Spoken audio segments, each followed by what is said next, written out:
Сәлеметсіздер ме, құрметті оқушылар? Бүгінгі сабақтың тақырыбы мәтін дегеніміз не? Сабақтың мақсаты мәтін туралы білемін, әңгімелеу мәтінін құрастырып жазамын. Бірінші жаттығу оқы. Бірінші бөлік ұстазым, Інжу апай, алғашқы менің. Екінші, мынау сынып бөлмесі, Айжан кітап оқығанды ұнатады. 3. Сынып бөлмесінің ауасы таза, оның терезелері үлкен, әдемі парталар 3 қатарға тізіліп қойылған. Мұғалімге арналған үстел мен орындық бөлменің оң жағында тұр. Салыстыр, қай бөлікте сөздер берілген? Бірінші бөлікте сөздер берілген. Қандай сөйлемдер мазмұны жағынан байланыспаған? Екінші бөліктегі сөйлемдер мазмұны жағынан байланыспай тұр. Қай сөйлемдердің орнын ауыстырып айтуға болмайды, неліктен?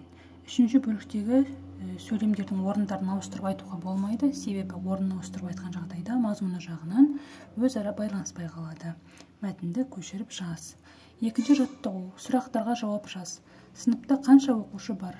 Оның нешеуі ұл, нешеуі қыз бала? Сыныптарың бір-бірімен тату ма? Жазған жауабың мәтін болып шықты ма?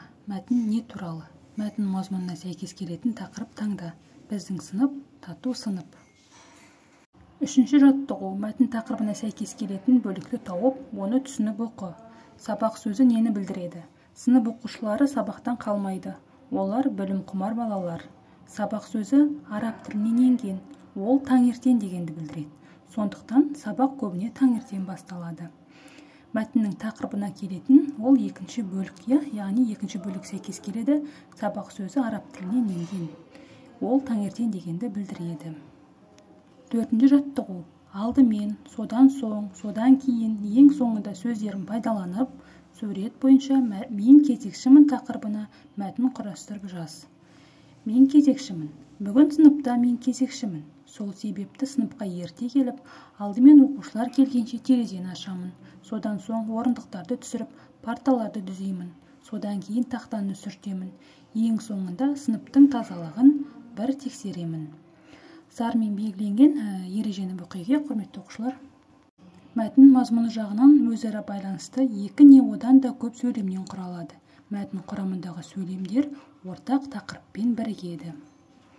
Шығармашылық үзіліс. 5-ші жаттығу. Мұғалім саған түрлі түсті қағаздан гүл жасап келуді тапсырды. Сен гүл жасау үшін алдымен, содан соң, содан кейін, ең соңында не істейсің?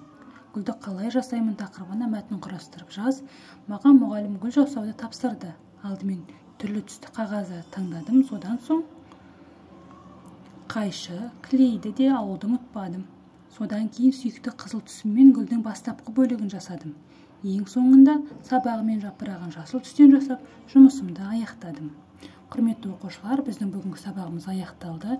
Егер де сабақ сіздерге пайдалы болған болса, міндетті түрде арнама жазылып, лайк басып, комментарий қалдыруды ұмытпаңыздар.